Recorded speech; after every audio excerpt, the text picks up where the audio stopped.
Hello दोस्तों, आज हम जानेंगे कलाकार पॉल सेज़ान के कला में विचार और दृश्य की क्रांति के बारे में। चलिए तो बात करते हैं। बचपन से हमें सिखाया जाता है कि सफल वही होता है जिसे दुनिया पहचानती है, लेकिन कुछ लोग होते हैं जो अपनी राह खुद बनाते हैं। वे ताली की उम्मीद नहीं करते, वे सोच की दिशा बदलते हैं। पॉल सेज़ान ऐसे ही कलाकार थे जिन्हें जीवन में अस्वीकार किया गया, लेकिन मरने के बाद आधुनिक कला के पिता कहे गए। हेलो दोस्तों, आज हम जानेंगे उस कलाकार के बारे में जिसने चित्रकला को ब्रश और रंगों से नहीं बल्कि विचारों से बदला। स्वागत है हमारे YouTube channel art knowledge by Ravi Dangada पर। कलाकार पॉल सेज़ान का जन्म 1839 में एक्सेन-प्रोवोंस, फ्रांस में हुआ। उनका परिवार संपन्न था, लेकिन उनके पिता उन्हें वकील बनाना चाहते थे। हालांकि पॉल का झुकाव कला की ओर था, जिस कारण कलाकार पॉल सेज़ान वर्ष 1861 में पेरिस चले गए। क्योंकि वे एक महान कलाकार बनने का सपना लेकर आए थे, वे रोमांटिक और यथार्थवादी आंदोलनों से प्रभावित थे, और पेरिस उस समय यूरोपीय कला का प्रमुख केंद्र था, जहां नए विचार और शैलियां पनप रही थीं। उन्होंने वहां जाकर कला की शिक्षा लेने और अपने कार्यों को प्रसिद्ध सलोन द पेरिस सरकारी कला प्रदर्शनी में प्रस्तुत करने की आकांक्षा रखी। लेकिन वहां उन्हें सलोन से कई बार अस्वीकृति झेलनी पड़ी। इसके कई कारण थे, जिनमें से कुछ मुख्य कारण निम्न प्रकार से है। पहला है अपरंपरागत शैली। सेज़ान की पेंटिंग शैली उस समय की पारंपरिक अकादमिक कला से बहुत अलग थी। उनकी चित्रों में मोटे ब्रश स्ट्रोक, गहरे रंग और विकृत आकृतियां थीं, जो उस समय के क्लासिकल सौंदर्य से मेल नहीं खाती थीं। दूसरा कारण था भावनात्मकता और प्रयोगशीलता का। उनकी कला में एक तरह की आंतरिक भावनात्मकता और संरचनात्मक प्रयोग होता था, जिसे आलोचक अधूरा या कच्चा मानते थे। तृतीय कारण था आधिकारिक कलात्मक मानकों का उल्लंघन। उस समय के सलोन में यथार्थवादी और ऐतिहासिक चित्रों को प्राथमिकता दी जाती थी, जबकि सेज़ान अधिक व्यक्तिपरक और खोजपरक चित्रों पर काम कर रहे थे। सेज़ान जल्द ही इम्प्रेशनिस्ट कलाकारों के करीब आ गए, जो उस समय की रूढ़िवादी कला संस्थाओं द्वारा अस्वीकार्य थे। पॉल सेज़ान को पेरिस में सलोन द्वारा अस्वीकार किए जाने का मुख्य कारण उनकी विशिष्ट, व्यक्तिगत और पारंपरिक मानकों से हटकर चित्रशैली थी। लेकिन समय के साथ यही शैली उन्हें आधुनिक कला का जनक, फादर ऑफ मॉडर्न आर्ट बनाती है, और उनके द्वारा झेली गई अस्वीकृतियां एक महान कलाकार के संघर्ष और नवाचार का प्रतीक बन जाती हैं। उनकी कला न ही रोमांटिक थी, न ही परंपरागत, इसलिए उन्हें समकालीन कलाकारों और आलोचकों से उपेक्षा मिली। लेकिन उन्होंने हार नहीं मानी। उन्होंने लिखा था, I will astonish Paris with an apple, और उन्होंने किया भी वही। सेज़ान की कला की जड़ में था स्ट्रक्चर, यानी संरचना। वह प्रकृति को केवल एक दृश्य नहीं, एक ज्यामितीय अनुभव मानते थे, गोला, शंकु और सिलेंडर के रूप में। यही विचार आगे चलकर क्यूबिज्म और मॉडर्न आर्ट की बुनियाद बना। उन्होंने बिंदीदार ब्रश स्ट्रोक से रंगों को संयोजित किया, जिससे चित्र में मूवमेंट और वजन दोनों दिखे। उनका मुख्य फोकस था कैसे देखा जाए, न कि क्या देखा जाए। उन्होंने जीवन में हजारों कलाकृतियां बनाई। इनमें से कुछ प्रमुख रही, जिनके बारे में हम जानने की कोशिश करेंगे। चलिए तो अब हम बात करते हैं उनकी 10 प्रमुख कलाकृतियों की। इनमें पहली है द कार्ड प्लेयर्स 1894।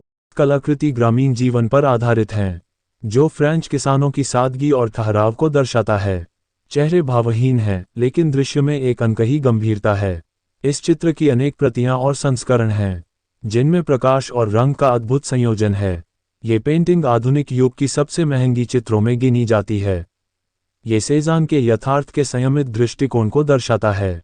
दूसरी है मॉन्ट सेंट वक्तवात सीरीज। ये पहाड़ी उनके गृहनगर एक्सेन-प्रोवोंस के पास थी, प्रकृति की स्थायित्व बनाम परिवर्तनशीलता को दर्शाने के लिए। सेज़ान ने इसे बार बार चित्रित किया। इस चित्र में हमें दृश्य का वैज्ञानिक विश्लेषण और आत्मिक सौंदर्य एक साथ मिलता है। ये सेज़ान की स्थिर रूप में गतिशीलता का प्रतीक है, प्रकृति को रूप, रंग और परिप्रेक्ष्य से जोड़ने का एक अनूठा प्रयोग। तीसरी कृति है स्टिल लाइफ विद एप्पल्स 1895।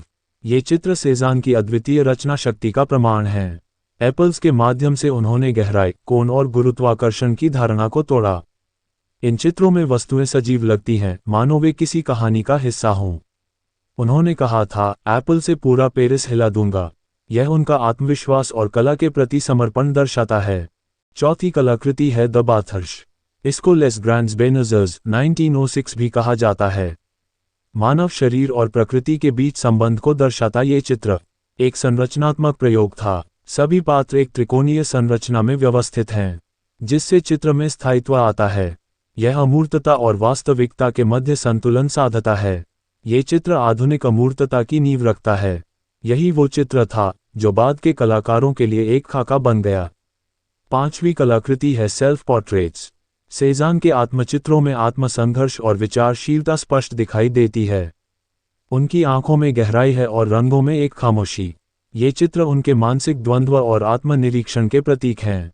हर चित्र समय के साथ उनका आत्मबोध दर्शाता है। इनमें कलाकार का अकेलापन, क्रोध और संतुलन एक साथ है। छठवीं कलाकृति है still life with curtain and flowered picture 1895।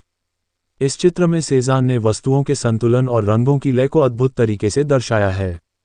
परछाई, प्रकाश और वस्तुओं का संयोजन बहुत वैज्ञानिक है। यह उनकी संरचना केंद्रित दृष्टि का सर्वोत्तम उदाहरण है।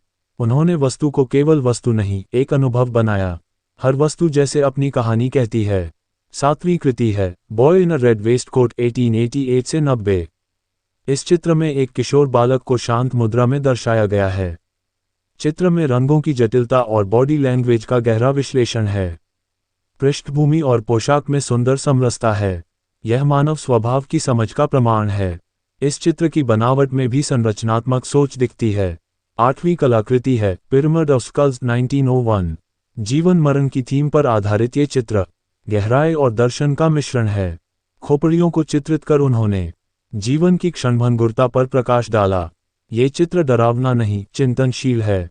एक शांत चेतावनी की सब कुछ नश्वर है। ये चित्र उनके उत्तरार्ध के दर्शन को दर्शाता है। नववीं कलाकृति है house of the hanged man 1873। यह उनके प्रारंभिक प्रयोगों में से एक है, जहां परिदृश्य में मनोदशा की झलक है। चित्र के नाम से भले भय लगे, लेकिन यह एक असहज यथार्थ को सामने लाता है। प्राकृतिक रंगों में एक भावनात्मक गहराई है। यह उनके आंतरिक संघर्ष की छाया प्रतीत होता है। चित्र हमें प्रश्न करने को मजबूर करता है। 10वीं कलाकृति है व्यू ऑफ ओवरसुरवास 1873 से 75। ये चित्र दर्शाता है कि सेजान कैसे परिदृश्य को रूपों और संरचनाओं में बदलते थे। चित्र में छतों, पेड़ों और आकृतियों का अनुपात अत्यंत सटीक है। ये चित्र शांत होते हुए भी गूढ़ है। ये दर्शाता है कि प्रकृति केवल सुंदर नहीं, सुव्यवस्थित भी है। सेजान की रचनात्मक निगाह इस चित्र में स्पष्ट है। पॉल सेजान ने हमें सिखाया कि कलाकृति केवल रंग नहीं होती, वह विचार, संघर्ष और दृष्टिकोण का परिणाम होती है।